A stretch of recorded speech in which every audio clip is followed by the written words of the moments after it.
America ने चीनी company Huawei को लेकर सख्ती बढ़ा दी है। इसके तहत उसने कंपनी की 21 देशों की 38 इकाइयों को अपनी निगरानी सूची में शामिल किया है। अमेरिका इन कदमों के जरिए ये सुनिश्चित कर रहा है कि कंपनी किसी तरीके से उसके कानून के साथ खिलवाड़ तो नहीं कर रही।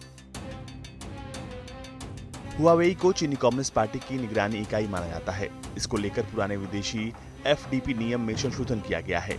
ये हुआवेई को अमेरिकी सॉफ्टवेयर या फिर प्रौद्योगिकी से विकसित या उत्पादित विदेशों में बने वैसे चिप्स प्राप्त करने से रोकता है जो अमेरिकी चिप के समान है। अमेरिका ने 21 देशों में हुआवेई से संबंधित 38 इकाइयों को इकाई सूची में डाला है। इसके तहत सभी जिन्सों के लिए लाइसेंस की जरूरत होती है जो निर्यात प्रशासन नियमन यानी EAAR और संशोधित 4 मौजूदा हुआवेई इकाई सूची पर निर्भर है। भारत में हुआवेई से संबंधित यूनिट को पहले ही इस सूची में शामिल किया जा चुका है।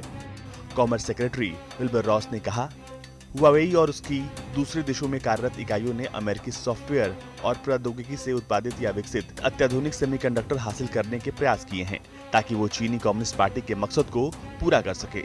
जब हमने अमेरिकी प्रौद्योगिकी की पहुंच पर रोक लगा दी, हुआवेई और उसकी संबंधित इकाइयों ने तीसरे पक्ष के जरिए अमेरिकी प्रौद्योगिकी हासिल करने के प्रयास किए। इससे अमेरिकी राष्ट्रीय सुरक्षा और विदेशी नीति हितों को नुकसान पहुंचता है। हमारा ये कदम बताता है कि हम हुआवेई को इस प्रकार के कार्यों से रोकने के लिए प्रतिबद्ध हैं।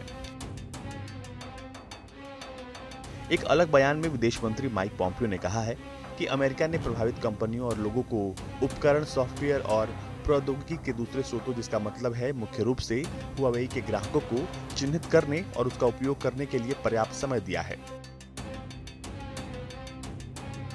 एक न्यूज चैनल से बातचीत के दौरान ट्रंप ने दावा किया था कि हुआवेई हमारे देश की जासूसी कर रही है।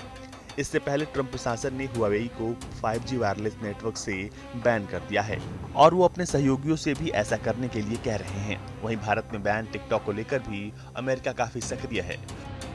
डोनाल्ड ट्रंप प्रशासन ने कहा है कि अगर पॉपुलर मोबाइल ऐप टिकटॉक अपनी चीनी पेरेंट कंपनी बाइट डांस से अलग नहीं होती है तो वो उस पर बैन लगा सकते हैं।